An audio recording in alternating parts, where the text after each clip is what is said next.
एक और पाकीज़ा की रमज़ान में आई थिंक 4 या 5 किस्तें जो हैं वो गुजरी हैं। लीगल सिस्टम जो है it's failing her family was failing her, but they are now coming around. अब ठीक है, वो आ रहे हैं, उसको देख रहे हैं।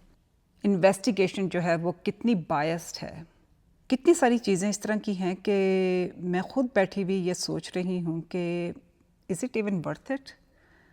Why not just go somewhere where nobody knows you और अपनी जाकर ज़िंदगी गुजार ले। लेकिन फिर then there will be one more Pakeezah, एक और Pakeezah. So that's why she has to stand up for her rights.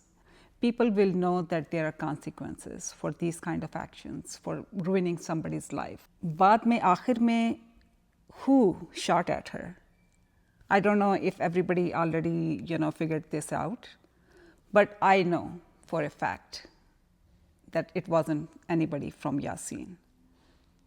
It was her भाई अकबर who shot her. जब वो टैक्सी या रिक्शा में से जब वो उतरी है तो she just got stunned.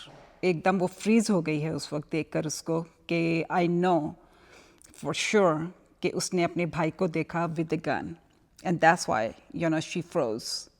और एकदम जो है वो सामने आ गया तो उसको गोली लग गई, but she knows who shot him. और इसीलिए जब भी कोई उसको पूछता है कि तुमने देखा गोली चलाने वाले को, और वो उसको सब्जेक्ट को चेंज कर देती है, कुछ और बातें करना शुरू कर देती है। एंड आई थिंक कि when she was talking to her mother और उसको वो बताने की कोशिश कर रही थी कि मैंने उसको देखा, तो उसकी माँ को भी एकदम ये बात समझ आ गई, उसके भाई ने उसको शूट किया है। And that is the reason she just got up and she just left. तो और घर जाकर भी अपने खामद से कहती है कि अगर हमारा बेटा इस तरह करे तो बच्चे तो सारे गलतियां करते हैं, तो क्या करेंगे हम? उसको निकाल देंगे, उसको मार देंगे, उसको जेल में भिजवा देंगे। तो it is really really sad कि उसके भाई को ये लगा कि there is no other way of containing her than to kill her.